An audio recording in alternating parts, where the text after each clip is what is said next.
fresh, fruity, and naturally sweet, mango ice cream is criminally delicious. For this recipe, any mango with a deep mango flavor and not too much fiber will work, but I'm using two very special mangoes, Julie and East Indian. For a lot of people, these are top two. Julie mango is juicy, smooth, and almost buttery. It has this melt in your mouth consistency, and although it does have some larger fibers, they break down easily. The texture is great and it has a really good mango flavor. This is the perfect mango for a super smooth ice cream. Then we have East Indian. This mango has an intense mango flavor. It's really sweet, really juicy, but it can be pretty fibrous.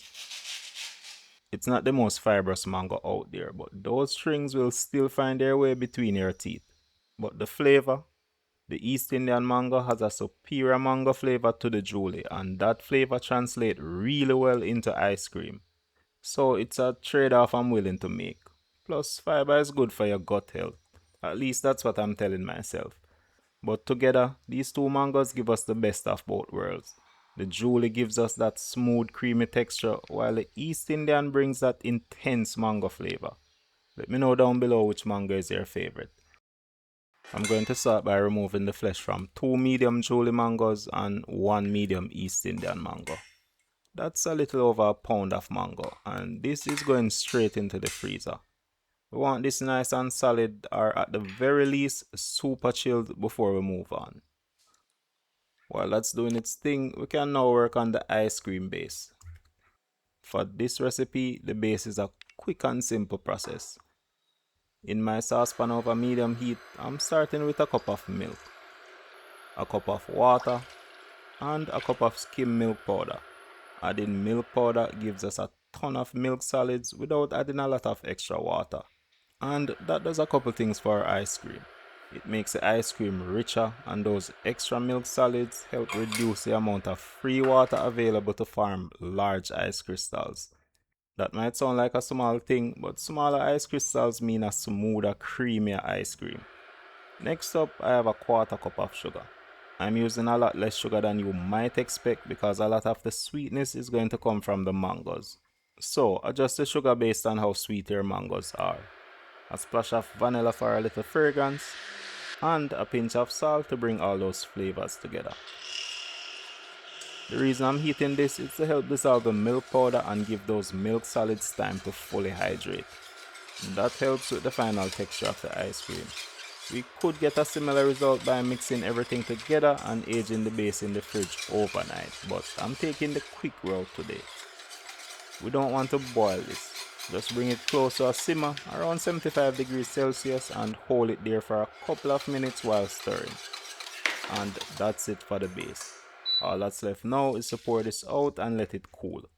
Once it's cooled down a bit, I'm going to put it in the freezer to chill all the way down. Great. We can now check back in on our mangoes. And yup, frozen solid. I'm going to get these into a blender.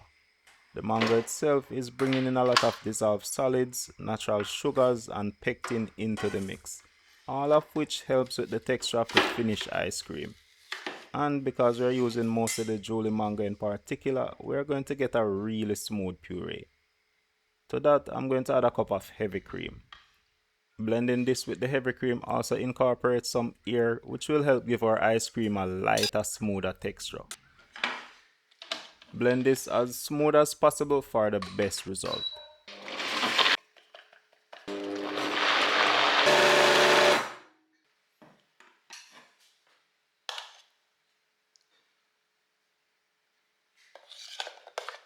And that's it. Everything is ready. So let's get our ice cream together. I'm using my ice cream maker to churn this. I'll leave a link below if you're interested in grabbing one. These things work great for making ice cream at home. Our ice cream base is now fully chilled, so let's start by adding that. Really cold ingredients are going to help our ice cream freeze and churn much quicker. Next, we can go in with our creamy mango puree. Interestingly, you could also freeze this mango and cream puree on its own for a really simple frozen mango treat. It's already light and air from blending, and you could mix in some sweetened condensed milk for extra sweetness and creaminess. Then freeze it for an easy no churn mango ice cream.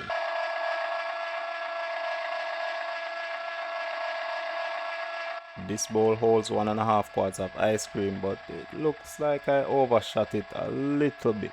Hopefully that doesn't spill over too much. I have one more thing that's going to really level up this ice cream. I have 2 additional East Indian mangoes that I'm going to peel and dice. I really love the flavor of East Indian mango. So let's get some more of that flavor directly into our ice cream. And it's a sin to waste flavor, so we have to get every single bit of that mango off the seed. That's about 2 cups of diced mango. To prepare this for the ice cream, we want to freeze it first, or at least get it super cold. And of course, you would want to do this ahead of time. That ice cream is almost ready, so I'm going to add that frozen diced mango. I know we're already looking pretty full here, but I'm still trying to see how much I can get away with. I love threading the needle. Looks like I overdid it.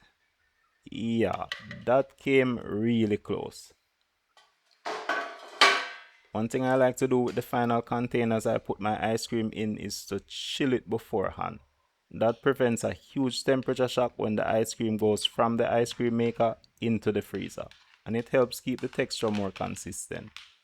I absolutely love that fresh mango smell coming off of this. I still have some diced mangoes left, so I'm going to add that now and mix it in. This is probably what I should have done with all the mango in the first place. No biggie though, it's still working out. And that's a little over 1.5 quarts of delicious mango ice cream. Right now, this is at a beautiful soft serve consistency.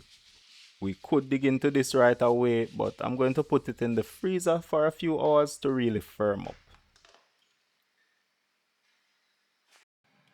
I ended up leaving this in the freezer overnight. And that's really hard. It's still scoopable, but this is going to give me a fight. Leaving it out for a few minutes makes it so much more easier to work with.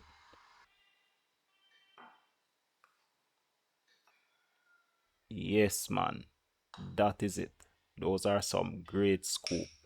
Let's give this a taste. That's a great texture.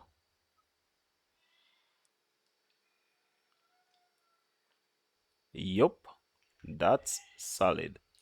Rich and creamy, but at the same time still fresh and fruity with a whole heap of intense mango flavor.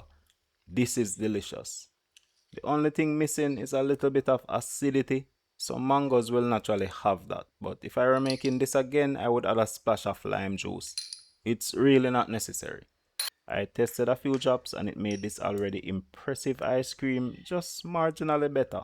But a little bit of acidity always helps to balance sweetness and helps flavors to pop a bit more.